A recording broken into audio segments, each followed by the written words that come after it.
Hey, it's Dave Brown here, host of Now with Dave Brown on AMI. Check out this latest highlight from the show. The retail experience for Canadian shoppers is changing. You've surely noticed the expansion of self-checkout machines at grocers, big box stores, and pharmacies.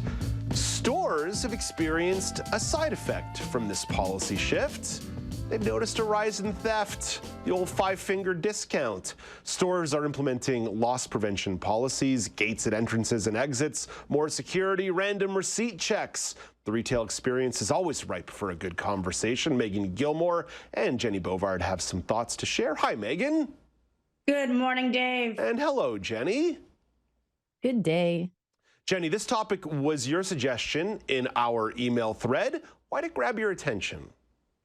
Well, I had a number of news stories, both local and otherwise, sort of pop up in the places where I look at news, and they're all about these different security measures. And what really struck me was the customer reactions to some of those measures and what some of the experts had to say. And then I started forming all my own opinions based around my own experiences, particularly as someone with low vision. And I thought, who better to check in with than the two of you to get some perspective on what's going on in your minds on all of this, and also like to get a neighborhood perspective, what's going on in your areas. Okay, I promise both of you, you'll have the opportunity to chime in with your own experiences at the self-checkout machines. I know it's a flash button topic for a lot of people, but let's stick to the news story more precisely at first. Meagan, what do you make of some of these beefed up security measures at stores? Sure, I think it's in one sense inevitable. Stores are noticing, right? Like they need to, like, if you owned a store and you noticed that there was an increase in theft, you would do something about it. Like that's good policy. What fascinates me is that, like, to me, I'm like, isn't this kind of late? Like, self-checkouts have been around so long, and now you've decided, oh, we should do something about like theft at these. Like, why were you not thinking about this years ago? So that seems a little strange. And I'm concerned for how different groups of people might be impacted differently as a result of these changes. And then I think that's going to complicate things even more, right? Because obviously, like, stores do have a vested interest in making sure that things don't get stolen. That is good for everybody, right? No theft, better for everyone. But I am concerned about the way that this is implemented and how different people might be impacted. Oh, it seems extremely clear to me that there are going to be people who are targeted here, right? That's probably not going to be a middle-aged white guy like me or white women like you. It's probably going to be somebody else who ends up getting targeted on this, and like that's just flat out not right. That's where the notion of a random receipt check really strikes me as bad. So, for example, Costco has been, Club Price, whatever you want to call it, has been doing receipt checks for years and years and years and years. That's part of their policy. It's part of the structure of their store. It's not random. It's the random side of this that might empower the wrong people to make the wrong kind of decisions and target people who should not be targeted. Jennie, I'm sorry, I put a little bit of a long preamble on that, but I agree with Meagan about the direct result of more self-checkout machines is the possibility of the five-finger discount. How do you perceive these security policies? I think everyone thinks and realizes that the rise in new security policies and receipt checks, et cetera, that's definitely got to be as a result of the self-checkout. The rise in theft is very real. I don't have numbers today, but we've seen it in the news stories. And let's also admit that the rise in profits for those big grocery chains are still very real and still very growing. So I think there's a bigger answer, bigger conversation that I might get into later. And I, like you, Meagan, I certainly do not blame anyone for trying to prevent theft at their business. That just makes sense. However, some of the policies I think make sense, and some of them don't. So receipt checks, yes, at Costco, you sign a contract when you get your membership to Costco that says, hey, this is going to happen every single time. And that makes sense. We talked about being targeted. I might be a target because something I do, and this is a whole other issue, something I do is lately there are no baskets, like carrying shopping baskets available in a lot of places. So I'm just going to use my bags. I'm not going to get a giant cart if I Yeah. don't need one and be bumping into people if I don't need to. So if someone was to ask me to check my receipt and I did that day, I use my own bags, I might be a little understanding. However, that's not legal. It's straight up not legal. So if I feel I don't have time that day, I'm going to reassure them I haven't stolen anything and I'm going to be on my merry way. Unless you've signed a contract, you don't need to stop for any receipt check. You can just keep on going. No one can hold you there.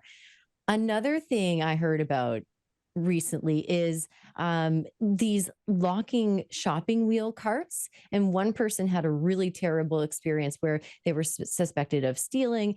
Their cart wheels locked up and an alarm sounded at the same time. Wholly embarrassing, right? You're probably not going to want to go back there. That doesn't make a lot of sense to me. But again, you don't need to stick around for that. You can just go on your way. No one's going to hold you there. But that's not a good experience, right? No, I think at the end of the day, it's a really shoddy patchwork of tactics. There's no consistency and it disrupts innocent people. But something bigger needs to come out of this, some kind of best practice, customer focused practice, a set of standards that we as shoppers know what to expect when we go somewhere. And it's not going to be a different experience every single time. I think that's important. I think there's also a thought here that suggests that this five-finger discount or stealing is somehow nefarious in its nature. I'm going to share a story. My lawyer continues to be on paternity leave, but he'll come out for a couple hours to protect me if necessary. Last year, I went to the 24-hour pharmacy near the office because I had to pick up a travel-sized mouthwash. And this was at about 5 in the morning. They were open. I went in, I picked up my travel-sized mouthwash and maybe a canned coffee or something. And I kept trying to scan this thing and scan this thing and scan this thing. And this mouthwash just wouldn't ring up. And then I tried to use the little search function on the screen that was like not accessible at all. The font was tiny. I couldn't read the barcode. I couldn't figure it out. I couldn't get this thing to scan. I couldn't punch it in. I looked around. I even hollered out, "Hello, can somebody help me? Can somebody lend me a hand?" Nobody came by for like 3 or 4 minutes, and eventually I said, forget this. I scanned my coffee thing, I paid for my coffee thing, and I walked out with the $3 mouthwash. They're going to tell you I stole it. I'm going to tell you they run an incompetent business and deserve to lose that $3 on that mouthwash. And again, my lawyer will be on standby for when a major Canadian company hollers at me later today. But this is where I think the self-checkout conversation matters, because I've come around on it for the most part. Quick in and out purchase, I don't mind using it. If the system makes sense and it's fairly straightforward, I don't mind. Sometimes it can be really useful, sometimes it can be really quick, sometimes, like the experience I suggested to you, can be quite irritating. I'll add in buying things like fruit and vegetables as another one of those irritations when it's like, you have to look at the barcode or punch something in. No, that's not accessible. It doesn't work. It's really a flawed system. That's my long preamble, Meagan, to ask you, where are you landing on self-checkouts as they've become more prominent in the last 3 years? I hate them. I actually will, like, I'm not gonna make a stink. Well, depending on my mood, I might make a stink of it. I think I just won't go in the self-checkout line unless like I was at a Shoppers Drug Mart near my house recently, and there was like no cashier to be found. There was one somewhere in the store. So I went over to use the self-checkout begrudgingly because I wanted to make it go quick so I could try to catch the rest of the baseball game at home. And I was like, I'll leave a few items, it'll be fine. And then I go up to the self-checkout and there's still someone else's order in it, but like, they're not there. So I'm like, okay, how to get out of that? So I think I get out of that, but then my chip dip that was on sale accidentally scans like 3 different times. And I'm like, nope, definitely only have one. Like, I'm just paying for one. Yeah, and then Meagan, I'm going to interrupt you. And then to like utilize the screen to take that off, it's not an accessible experience. Where's the button? No, it's terrible. Where's the cancel? It's brutal.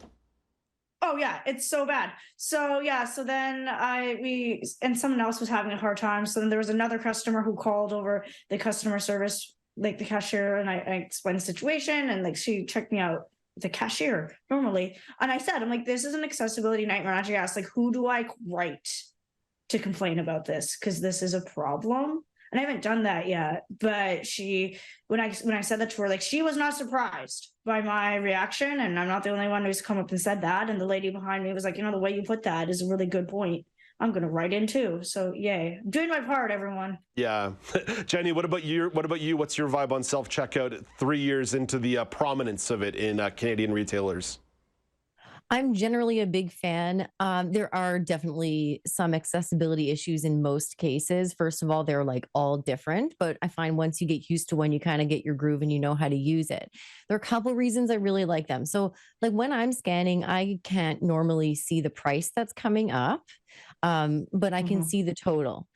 And before I move on, before I forget, this conversation is so validating, because one of my thoughts was, if we just hire more people to be those attentive self-checkout people who are there in case you need a hand, to have more people there attentive and around, not only is that going to reduce theft most likely, but it's going to help that inadvertent theft as well.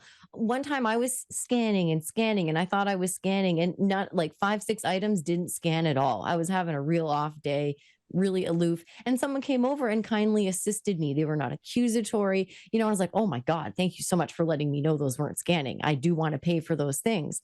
So to have more people around, that's always very helpful. Just want to give a shout out to those places that do have those people around.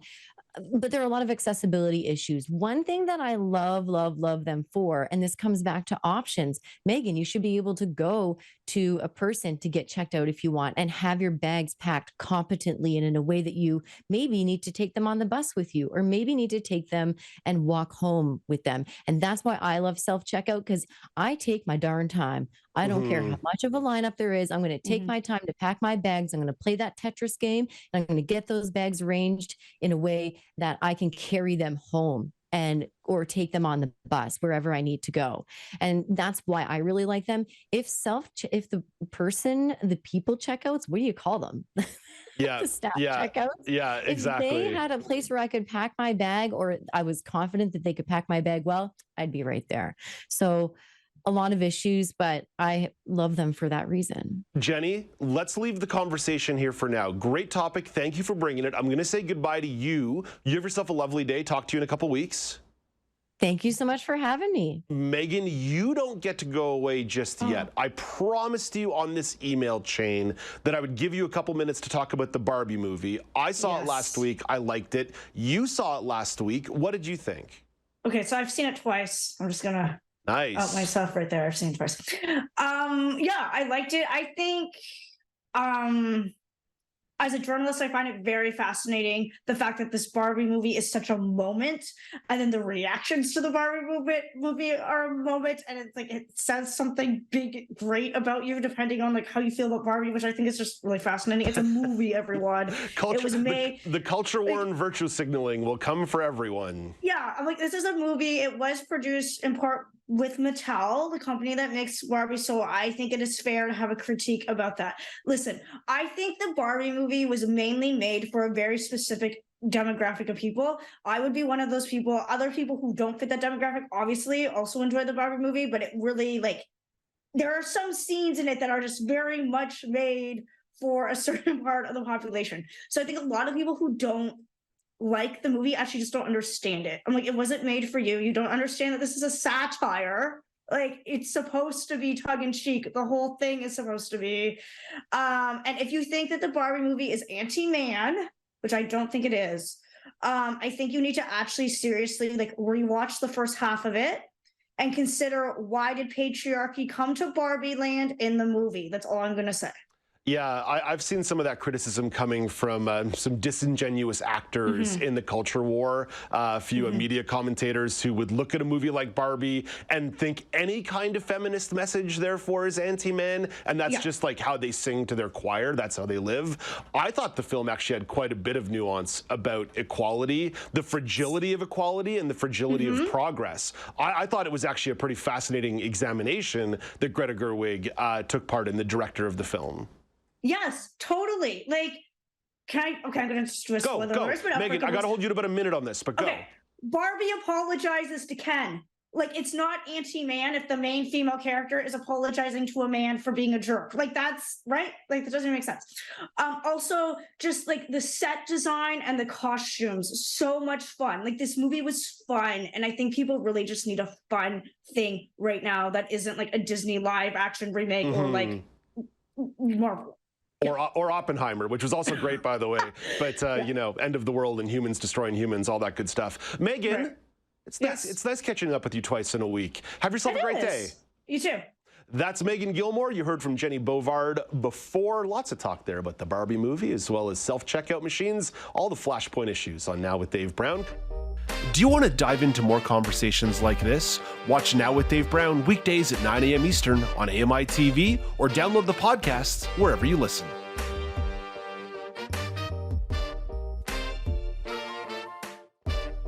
Do you want to dive into more conversations like this? Watch Now with Dave Brown weekdays at 9 a.m. Eastern on AMI.TV or download the podcasts wherever you listen.